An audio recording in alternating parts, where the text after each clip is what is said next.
Hello everyone, I am Daughter of Yahweh. Today is Wednesday, October 13th, 2021.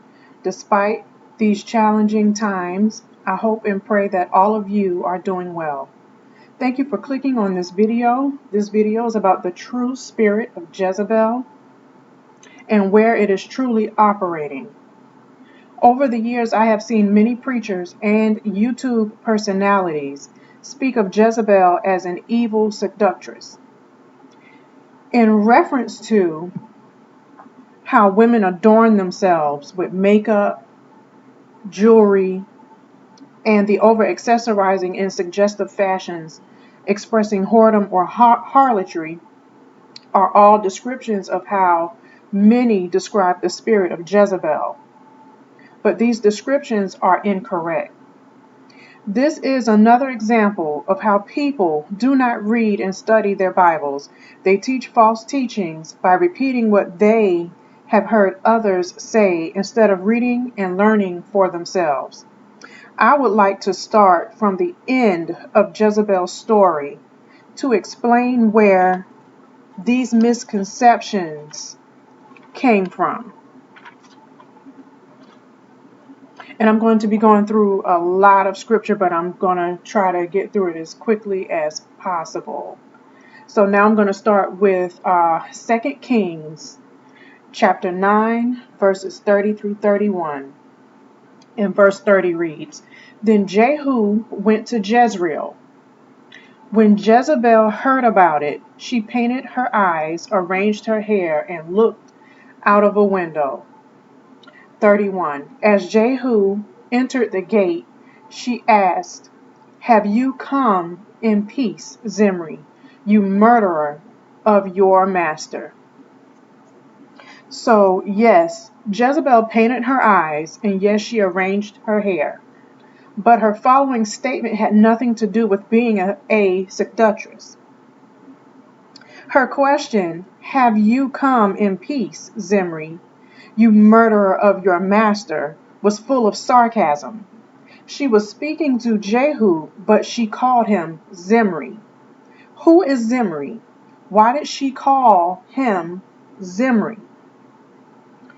In 1 Kings, Zimri succeeded as king over Israel by assassinating the previous king. Therefore, Jezebel called Jehu Zimri because Jehu had just assassinated the king of Israel, Joram, which was her son-in-law. And now Jehu is king over Israel. This is all in 2 Kings chapter 9. So now Jezebel is hurt, and she's bitter that her son-in-law was just murdered. And she already knew that Jehu was not coming to her in peace. That's why she insulted him by calling him Zimri. This is not seduction. Seduction does not involve sarcasm and insults. Jezebel painting her eyes and arranging her hair was a simple display of pride and arrogance.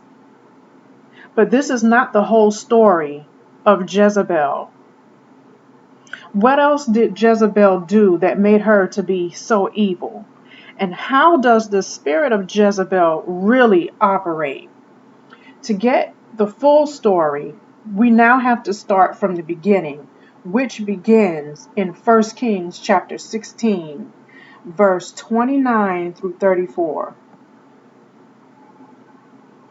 In these verses, King Ahab is now king over Israel, and he is an evil king who has done more evil than all of the previous kings before him. And on top of that, he marries Jezebel. Verse 31 reads, He not only considered it trivial to commit the sins of Jeroboam, but he also married Jezebel, daughter of Ethbaal, king of the Sidonians, and began to serve Baal and worship him. Note here that Jezebel is a foreigner, an outsider. Jezebel herself is sin. Yah commanded the children of Israel not to marry from pagan nations, so that they would not become defiled by their pagan worship. So Jezebel is a Sidonian. She is not a person by blood that came from the children of Israel. So now let's get into more scripture to get the rest of the story.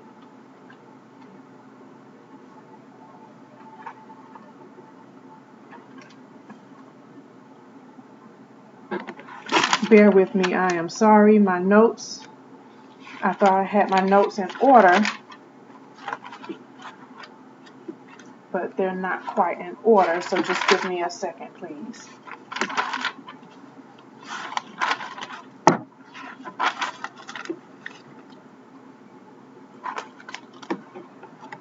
Okay, so now I'm going to continue on to 1 Kings chapter 17, verse 1. This brings in Elijah into the story. So Elijah opposed King Ahab for his idolatry. King Ahab and Jezebel had altars and different things around Israel, different things that promoted the worshiping of false gods. So Elijah, in opposition to King Ahab, said in chapter 17, "There will be neither dew nor rain in the next few years except at my word." And this is King Ahab. This is my picture that I decided to put up for King Ahab. Excuse the imagery. If I was able to find any imagery, I would use more appropriate imagery for this story and for this video. But this was the best that I could do. So, yes, moving on to Elijah. Elijah was in opposition. Elijah was God's mouthpiece. He was the prophet, one of the prophets at the time. So he said, "There will be neither dew nor rain in the next few years, except at my word." Chapter 18 and verse 4. While Jezebel was killing off the Lord's prophets, Obadiah had taken 100 prophets and hidden them in 2 caves, 50 in each, and had supplied them with food and water. So what was going on here was that after Elijah said what he said about rain not coming until he spoke it, until he was going to speak it, what happened was Elijah was ready to approach King Ahab, but he wanted to use Obadiah to do it. He wanted Obadiah to announce his presence to the king. And Obadiah was in fear, and he was afraid to say anything to the king because he didn't want to get in trouble. And Obadiah was explaining to Elijah that he was operating in secret, that no one knew that he was hiding the prophets while Jezebel was killing them off. So I'm bringing this up to show you guys that Jezebel was a murderer. Verse 19, same chapter, chapter 18. Elijah tells King Ahab, "Now summon the people from all over Israel to meet me on Mount Carmel, and bring the 450 prophets of Baal and the 400 prophets of Asherah, who eat at Jezebel's table." Note here, the lying prophets eat at Jezebel's table. So on Mount Carmel, 2 altars were built, one by the false prophets and one by Elijah. Elijah had the false prophets, Jezebel's lying prophets, call on their God to answer by fire to consume a prepared bull as a sacrifice on their altar. So they prayed all day and they called and called on their God, but their God did not respond. Nothing happened and there was no fire. Then Elijah prepared his altar with a bull and then had water poured all over it. He then prayed and called on God. Yahweh is his name. Yahweh answered by consuming the sacrifice on the altar with fire.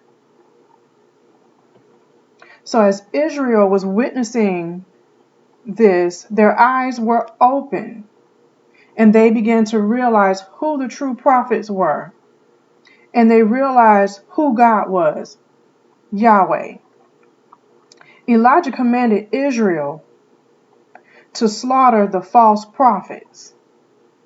1 Kings chapter 18:41, Elijah said to Ahab, "Go eat and drink, for there is the sound of a heavy rain." So now that Elijah has proven that Yahweh is God to Israel, he now calls for rain. And by the end of chapter 18, the rain came. So in 1 Kings chapter 19, Ahab tells his wife Jezebel everything that happened. Then Jezebel sends a messenger to Elijah. Through the messenger, Jezebel threatened Elijah's life. And so Elijah, in fear, ran for his life, hiding from Jezebel. Moving on to chapter 21. Naboth had a vineyard, and this vineyard was close to the palace of the king.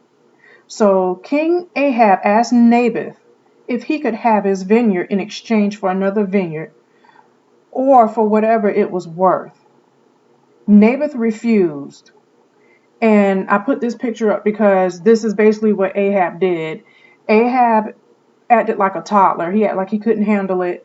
And when you read the scripture, I'm paraphrasing, he was pouting and he was upset and he really wanted this vineyard.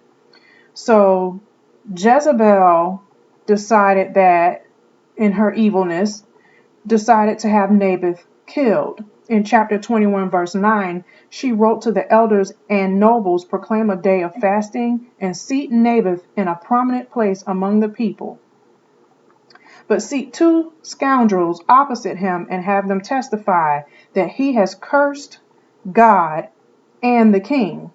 Then take him out and have him stoned to death. So the elders and the nobles did everything that Jezebel asked them to do. And then Ahab took possession of Naboth's vineyard once his death was announced. So this now makes Jezebel a liar, a killer, and a thief. So God pronounced judgment on King Ahab and Jezebel, which would lead to their death and the cutting off of their children. And if you keep reading, King Ahab dies in chapter 22. He goes to battle and he is killed.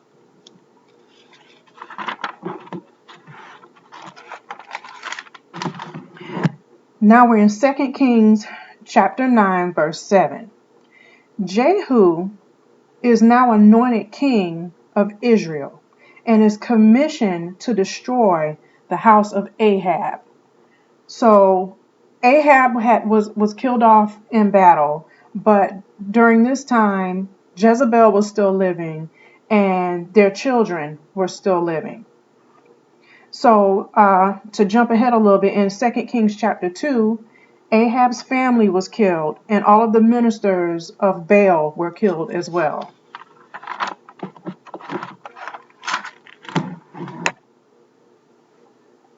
So when you go back a chapter, 2 Kings chapter 9, verses 30 through 31, Jezebel was killed. Then Jehu went to Jezreel. When Jezebel heard about it, she painted her eyes, arranged her hair, and looked out of a window. As Jehu entered the gate, she asked, "Have you come in peace, Zimri, you murderer of your master?" Verse 32, he looked up at the window and called out, "Who is on my side? Who?" 2 or 3 eunuchs looked down at him. "Throw her down," Jehu said. So they threw her down, and some of her blood splattered the wall and the horses as they trampled her underfoot. So that's the end, the brutal end of Jezebel. Going back to what we just went over in Scripture, according to Scripture, these are all of her characteristics. These are all of the characteristics of Jezebel, the Jezebel spirit, and how the spirit of Jezebel operates. She was an outsider, a liar, a thief, a murderer of the prophets. She was full of pride and arrogance and hateful. She had Yah's prophets running, hiding, and living in fear. And this goes back in reference to when Obadiah hid the prophets in the caves. And also when she threatened Elijah's life and Elijah ran for his life.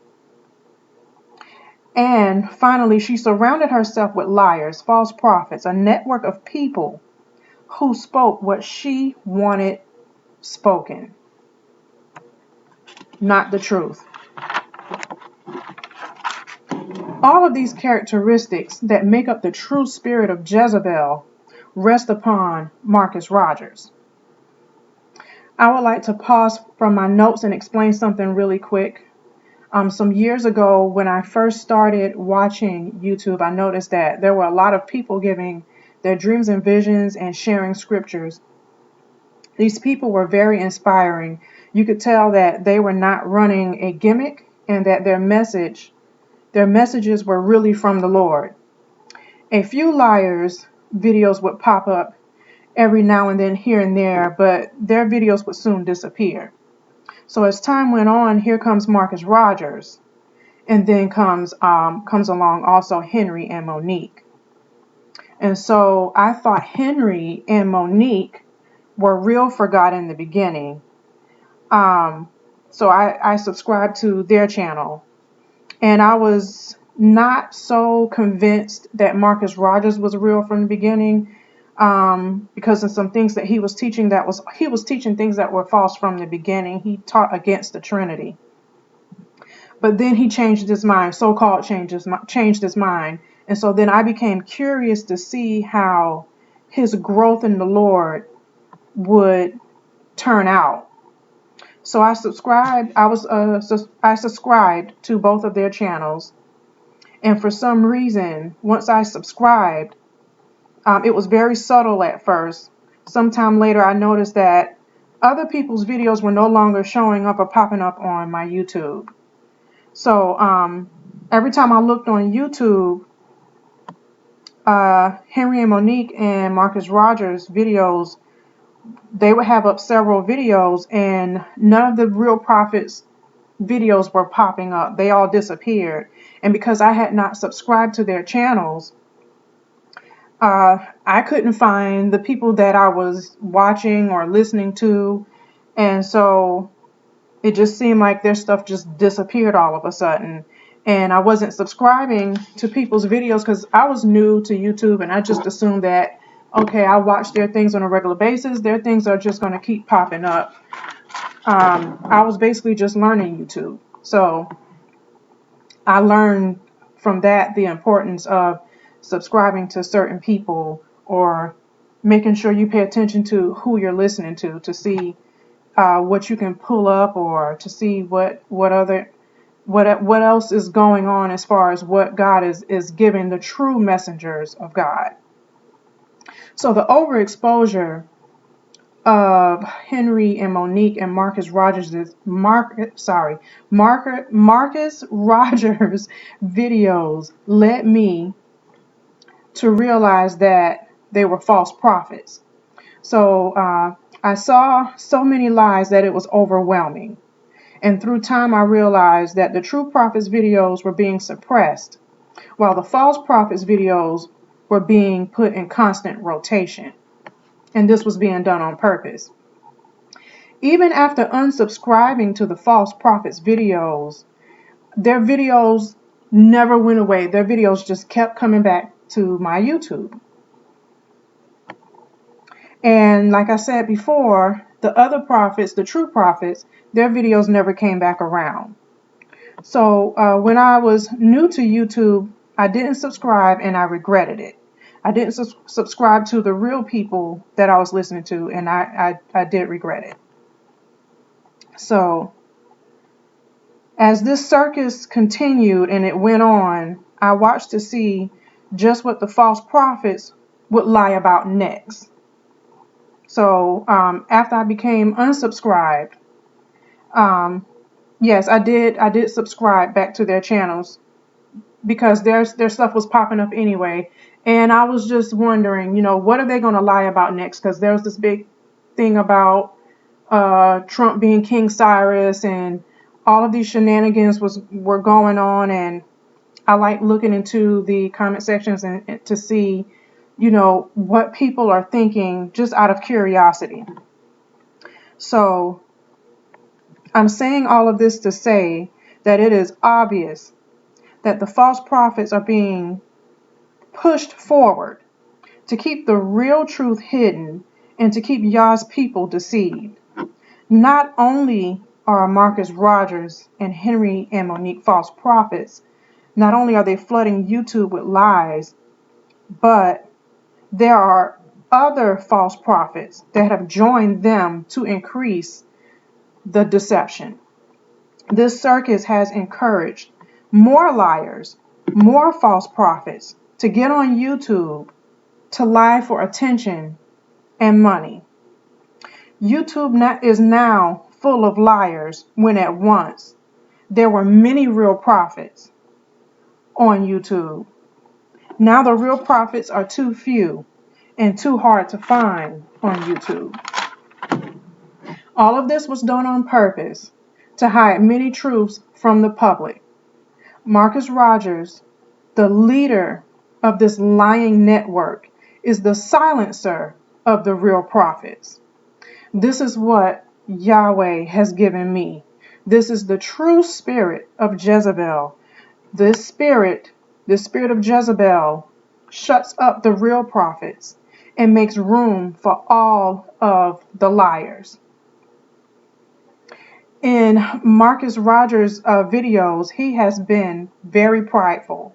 He has been very arrogant. And I would also like to add, the spirit of Jezebel is also feminine. Therefore, Marcus Rogers operates also with a feminine spirit. And I know some of you may not understand that because you don't see feminine mannerisms on him, but I know that he operates out of a feminine spirit. There are things that he does that's feminine, but it's not in his mannerisms. So strangely, also, this man, just like Jezebel, he has been connected to murder. You can do your research. There was a strange drowning that made no sense at all. None of the details made any sense. So he is connected to being a murderer. I believe he's also full of hate, and he lies so much. He lies fearlessly. Anyone who constantly lies in the manner that he does cannot truly believe in God. A true believer would be afraid to lie the way he lies, and the way this couple next to him on my screen, the way they lie. I do not believe these people truly believe in God. They constantly lie and tell lie on top of lie. Marcus Rogers works overtime to deceive people, which proves his hate for the true saints of God. He is an outsider. He is not a true man of God. He is a liar and he is a thief. His 501c3 status, which was exposed by another YouTuber, and his extravagant purchases proves all of this. He does not tell the truth. He surrounds himself with false prophets. He surrounds himself with liars, yes men like these two on the screen. People that are going to agree with what he says. I also believe that he has certain prophets living in fear, because he tells so many lies that when the real prophets tell the truth, their messages, the real truth from God, will not be accepted. Or I believe some people believe that their videos will be suppressed. So Marcus Rogers has been planted to suppress the truth. to stop the true prophets, he is not of God. He is operating by a spirit of Jezebel. I would also like to add that less than a week ago, I did a video exposing Marcus Rogers and Henry and Monique for their peeping and their surveillance. It's called Urgent Alert Privacy Invasion, Henry and Monique and Marcus Rogers. I will leave a link to this video in my description box. I encourage you to listen to it. This video is being suppressed, which is why I'm bringing it up, and I do apologize that that particular video was not put together properly as far as visuals are concerned.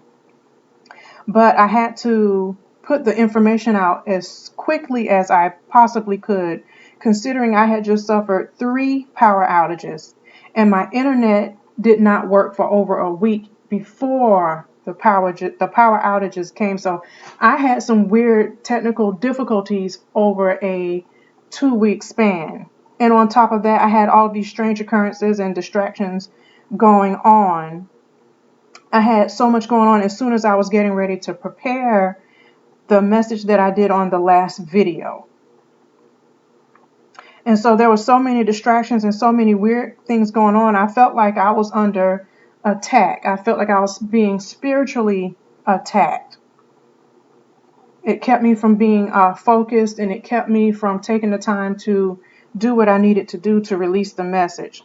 So I'm saying all of this to say that spiritual wickedness is real, and I do believe witchcraft is involved when it comes to Marcus Rogers, Henry and Monique, and all of his other minions, because there's too much weird stuff going on around every time I get ready to release a message or every time I get ready to do anything.